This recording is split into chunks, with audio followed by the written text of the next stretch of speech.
அண்டத்தில் உள்ளது பிண்டம், பிண்டத்தில் உள்ளது அண்டம், அண்டமும் பிண்டமும் ஒன்றே ஆராய்ந்துதான் பார்க்கும்போதே என்று சடமுனி என்று முனிவர் சொல்லியிருக்கிறார். அதாவது இந்த உலகம்தான் உடம்பு, உடம்பு தான் உலகம்.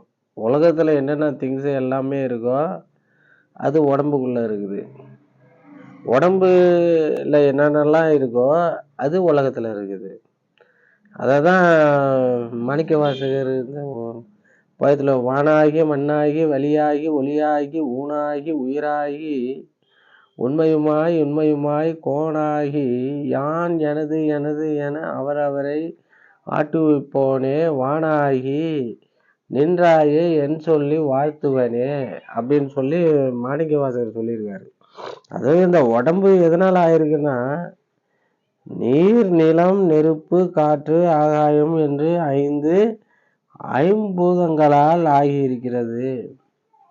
அதனால் இந்த உலகத்திலே ஏதாவது ஒரு சீர்கேடு நடந்தால் இந்த உடலை வைத்துதான் இந்த உலகத்தை சீர்படுத்த வேண்டும். இந்த உடலில் ஏதாவது சீர்கேடுகள் நடந்தால் இந்த உலகத்தை வைத்துதான் இந்த உடலை சீர்படுத்த வேண்டும் என்று ஒரு உன்னதமான ஒரு நெறியை உன்னதமான ஒரு அட்வைஸை எல்லா மக்களுக்கும் தமிழர்கள் அந்த காலத்திலே சொல்லி இருக்கிறார்கள். நன்றி, வணக்கம்.